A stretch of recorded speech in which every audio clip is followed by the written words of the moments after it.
Yeah, my Christmas tree is still up in January, and yeah, this review is late, but you do what you want when you pop it. Here's my latest review of Concussion. Concussion is starring Will Smith as Dr. Omalu, a forensic pathologist who forces the NFL to tell the truth about head trauma in the NFL. The movie opens up with the Hall of Fame induction of Mike Webster, who was one of the greatest centers that the Pittsburgh Steelers have ever seen. And in his induction speech, he basically says that it's not fun being hit in the head 65 to 70 times per game. Then fast forward, we see Mike Webster as an older man living in the back of his truck in an abandoned parking lot. He looks crazed out of his mind, he spent all of his money, and he's abandoned his family. He's suffering from severe headaches, he's hearing voices, he's going to the ex-Steelers team doctor and asking for drugs to quiet the voices in his head. Mike Webster eventually commits suicide and he comes across Dr. Omalu's table. And Omalu can't figure out why a seemingly healthy 50-year-old man would abandon his family, spend all of his money, and then kill himself.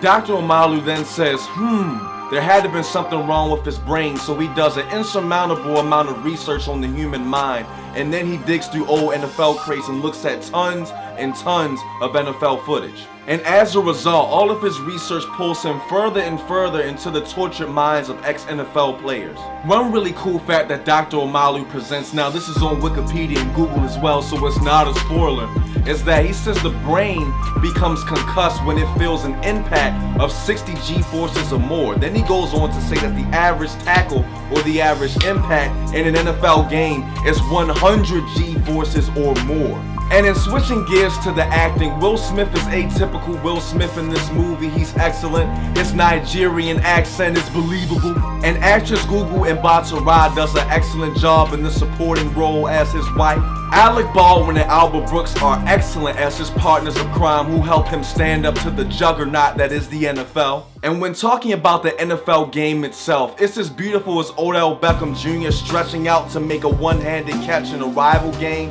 and it's also as ugly as J.J. Watt's bloody nose. As a fan, I get angry when I see that referees are calling every hard tackle a 15-yard penalty. I feel like they are watering down and ruining the game that we all know, grew up with, and love. My favorite team, the Baltimore Ravens, play in the AFC North, and if you know anything about the AFC North, for the last 15 to 20 years, it's been known for hardcore smash mouth football, run first, play action, smack you in the face, ask questions later. Ray Lewis, Ed Reed, Troy Polamalu, and James Harrison, just to name a few, were allowed to punish receivers, running backs, and tight ends if they think they were coming across the middle and were going to do some kind of fancy pirouette to the end zone. The 85 Bears defense and the steel curtain of the 70s and the 2000 Ravens defense will be penalized every play in today's NFL. You can't touch wide receivers or quarterbacks anymore.